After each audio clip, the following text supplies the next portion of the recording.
What is up, guys? You get NotTheWorst here, bringing another Black Desert online video, and today we are taking a look at the latest global lab updates is released on July 23rd. Some really exciting stuff, and we've got a teaser for Corsair Awakening also available, so we're going to jump into that once we get to it.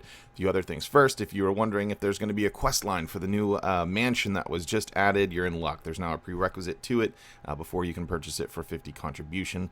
I know everyone was holding out on something like that existing, and now it does, so hooray. Enhancement Improvements. Now, this is actually some pretty cool stuff here. So we've got some improvements to the UI, also a button added at the bottom of the UI on it so you can more intuitively know the extraction of enhancement probability increase that can be performed when you use the belt or a blacksmith scroll.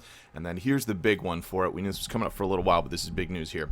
So you can now exchange items for fail stacks, essentially. So how it's going to work is you can go to the blacksmith, and this is available for between +5 and +30, okay, for what can be exchanged. As it can only be added onto a stack that is already at 0, so you can't add 30 onto, you say you have a 50 stack, you can't just make it 80 stack with that, so it's just creating those stacks. But for anyone that does a lot of enhancing, this is like actually really good, especially the number exchange on it. 20 stacks at 33 blackstones is really good. I mean, this exchange across the board is really good. 84 on a 30 stack is solid. So this is kind of big, especially for saving a ton of time when you're trying to build low fail stacks for a particular enhancing session. Awesome improvement to this. Definite quality of life increase that I am for sure happy about as well. Music album improvements. If you're wondering where those 32nd and 64th notes are, guess what? They're available now, so you got them. Node War and Siege changes. Now, if you win in Calpheon, Medea, or Valencia Siege Wars, in addition to the basic tax benefits, all guild members, including more heroes, will receive a victory reward per individual. Victory rewards are considered to be worth over 3 billion silver coins. Balanos and Serendia Siege Wars are in the process of being revamped, and a maximum attack defense limit system will be introduced to Siege Wars in Medea and Valencia. However, the system does not apply to the Calpheon Siege War, and then we get a chart breaking that down as well. But war heroes can now play an active role in Siege Wars. You can contract with up to 10 heroes for each guild participating in the war. Conditions for participating in Siege War have been changed as follows. Before, Tier 3 and 4 occupy 1 or more. After, it is just occupy 1 or more regardless of the tier. Guilds that have won the Siege War can now participate in Node Wars. Guilds can now occupy only one territory for Balanos, Serendia, Calpheon, Medea, Valencia Siege Wars. And the Brilliant Medal of Honor, a personal reward for Node Wars, will be added to the Korean official server. They've got a breakdown for that from the devs as well. So if you're interested in it, it is available for you, and then some charts kind of explaining things there. UI improvements, only major thing that we have going on is that we've got a party recruitment button that's getting added into the game, which makes sense for the most part. In the sales tab of the central market, the search function has been added so you can search for items stored in the central market warehouse. See, this just makes sense because we're seeing this kind of be added to each section of storage, so not a terrible thing there. Rift fragment item, which is a combination material for the echo of the Rift item, has been changed from character bound to family bound. Text of the box where you can obtain one item with a specified probability has been improved to be clearer, and the icon of the rare Tungrat accessory box item has changed as well. Monster changes. Some of Zarka's apostles who covet the power gathered in the vessel of accusation succeeded in coveting the power and became more powerful with their sins. In the Star's End areas, what that is, a sinful herald of corruption appears in the bowl of accusation. Some translation fun there. And the sinful herald of corruption supports the apostles of Zarka from afar, lusting for power by throwing a strong spear full of sin. So the impact on what that does for loot, let's say, not entirely sure there because it's not quite clear. Quests, another quality of life update, at least in my opinion, big time here. All weekly quests are now reset every Thursday at midnight, assuming that is UTC as is usual. With that, this is great for me personally because I can't keep track of when I necessarily did something on a Saturday or whatever. I'm like, oh, well, exactly 1 week from now I got to do it at the same time. Really kind of annoying, and that's completely eliminated with this patch, so definitely kind of glad to see that coming around. Then we have the class changes that are coming up. So, two large things. One, we are going to check out the Corsair information we've gotten so far. But two, we've also got the ability to transfer all character information within a family from the official server to the Black Desert Research Lab. So you'll now be able to just copy exactly what you have on live servers over to the Black Desert Lab, the global labs rather. So that'll be August 4th at the earliest is what the dev note on that says. So definitely going to be something to look forward to there, because rebuilding that every time, or when you want to get like your exact numbers on something that's not quite on the live servers, everybody's got all these characters tweaked out to max gear, and I think it's more efficient to actually have a test character that matches your character on live servers gear, so that you kind of actually can compare before and after directly, instead of just like, oh, I have 5,000 AP.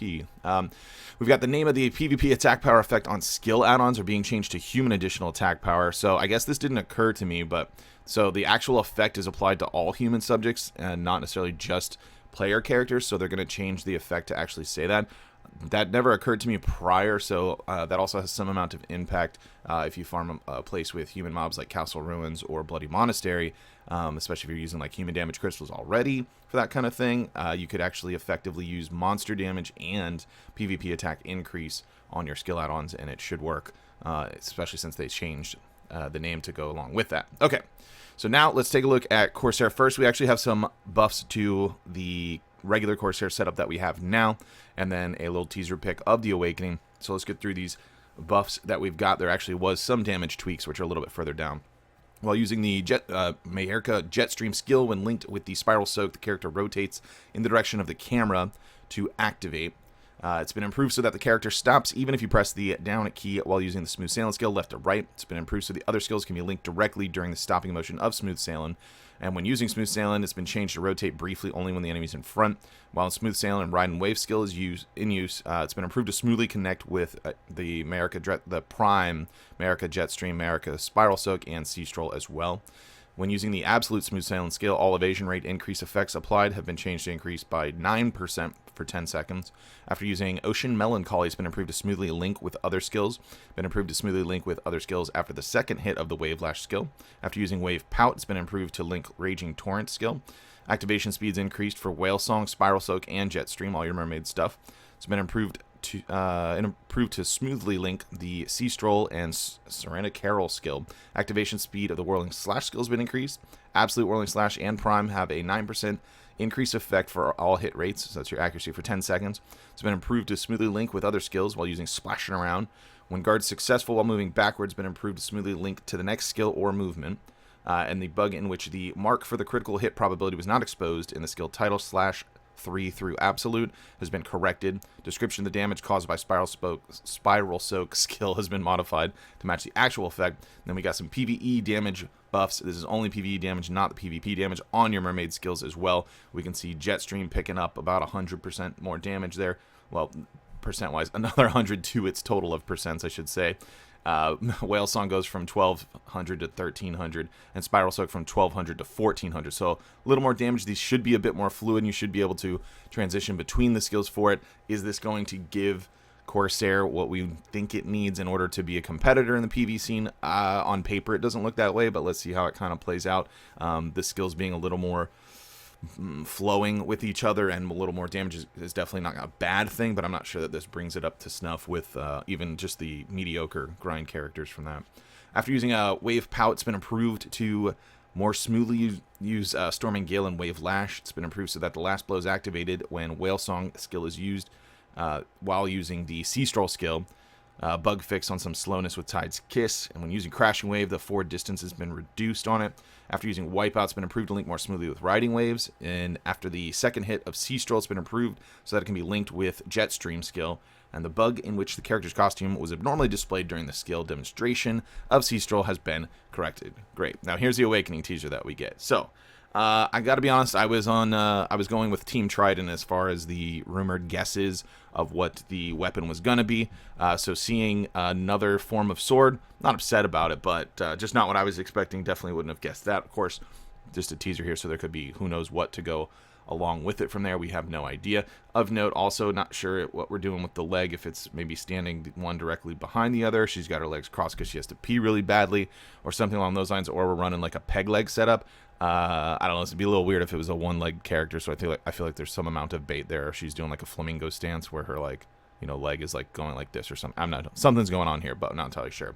Then we have this thing, and if you're like, whoa, is this Corsair? My first thought when I saw it was, I sure hope not, because this looks terrible. I mean, there's definitely male, let's just say male pleasure toys that exist that are pretty much shaped exactly like this thing. So I don't think this would be a really cool weapon, personally. Fortunately, we get this little note at the bottom that says, Corsair is preparing to awaken. The image above is not Corsair's weapon or a fleshlight. So whose weapon is it? We look forward to seeing many of you play. Okay, so that's good news, because I wasn't going to be real happy with them rolling around with a cannon, but what the heck's going on there? Don't know yet. Not sure what that's going to be implemented with, so this is your awakening Corsair teaser. I would expect a trailer of some sort, probably in another 2 weeks from now. If not a trailer next week and then a release the week after, could be possible as well. But we'll have to stay tuned and see what's going on. So that is it for the global app for this week. Let me know what you guys think about stuff going on in the comments down below. If you did enjoy the video, be sure to like it. If you're new to the channel, be sure to subscribe so you get notifications when new videos do go live. And if you'd like to catch me playing live, there is a link to my Twitch page in the description as well. You can head on over there, drop a follow so you get notifications for that. That's going to be it for this one. I want to thank everybody for watching, and I will see you next time.